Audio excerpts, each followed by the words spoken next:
একটা সুন্দর প্রশ্ন পেয়েছি। একজন জিজ্ঞাসা করেছেন যে আমেরিকায় বা কানাডায় যারা পিএইচডি করছেন, পিএইচডির পর কী করে চাকরি করা যায়, বিশেষত ইমিগ্রেশনের এরকম কড়াকড়ি নিয়মের সামনে। আমি বলবো যে পিএইচডি করে বরং ইমিগ্রেশনটা অনেক ইজি হবে, কারণ পিএইচডি করার ফলে তারা EB1 ক্যাটাগরিতে অ্যাপ্লাই করার সুযোগ পাবে, যেটা করার জন্য পিএইচডি একটা ন্যূনতম criteria, not all the criteria. আমার নিজের অভিজ্ঞতা হচ্ছে যে এমএস করার থেকে পিএইচডি করে ইউএসএতে চাকরি পাওয়া অনেক সহজ, বিভিন্ন ফিল্ডেই সহজ, যদি তোমার পিএইচডিটা ইন্ডাস্ট্রিয়াল লাইন থাকে এবং অলরেডি ইন্ডাস্ট্রিতে তোমরা ইন্টার্নশিপ শুরু করে দাও। আর দুটো কাজ করতে হবে। একটা হচ্ছে যে আমার এই ফিল্ড ভালো লাগে তাই আমি এই ফিল্ডে পিএইচডি করব, ওই অ্যাটিটিউডটা ছাড়তে হবে। সেকেন্ডলি, যে কোনো একটা গাইডের কাছে টাকা আছে তাই সেই ফিল্ডে পিএইচডি করবো, because E can funds me, কারণ আমি তাহলে কোনো রকমের পিএইচডিটা পেয়ে যাচ্ছি, ওটাও আর একটা ডেডলি লুক। এই দুটো জিনিস ছাড়তে হবে। পিএইচডি সেই ফিল্ডেই করতে হবে, সেই গাইডের কাছে করতে হবে যে গাইডের সাথে ইন্ডাস্ট্রির সম্পর্ক ভালো, এবং সেই গাইডের কাছে কাজ করলে তুমি ইন্ডাস্ট্রিতে গিয়ে ইন্টার্নশিপ করতে পারবে।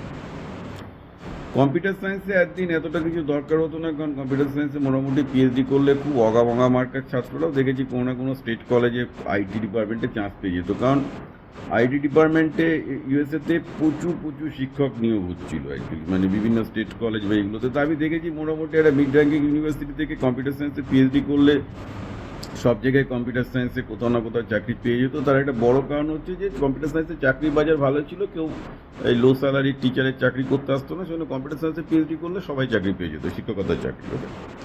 That was actually very very easy for last 2-3 years. তো এখন সেটা হবে না, কারণ এখন যারা পিএইচডি করছে, যাই করছে, কিছু পাচ্ছে না, তারা ওই জায়গাটা আটকে যাচ্ছে। ওকে, তো industry will be the only thing. এবং ইন্ডাস্ট্রিতে কিন্তু পিএইচডি, ইউএসএতে পিএইচডি অ্যাবজর্পশন সাংঘাতিক রেটে হয়, সে কেমিস্ট্রি হোক বা ফিজিক্স হোক বা ইঞ্জিনিয়ারিং হোক। শুধু তোমাদেরকে সেই ইন্ডাস্ট্রির সাথে লেগে থেকে পিএইচডি সেকেন্ড থার্ড ইয়ার থেকে ইন্ডাস্ট্রিয়াল ইন্টার্নশিপ করতে হবে। যে কোম্পানিতে ইন্টার্নশিপ করবে তারাই মোস্ট লাইকলি তোমাদেরকে নিয়ে নেবে।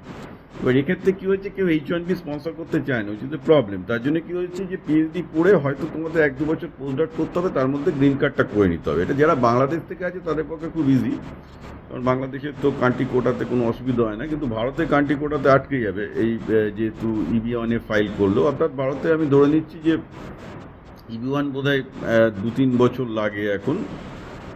অনেক সময় ইউনিভার্সিটি হলে H1B ফাইল করে দেয়, ইয়েতেও তোমার পোস্টডকেও, যদিও পোস্টডক J1ই বেশি করে।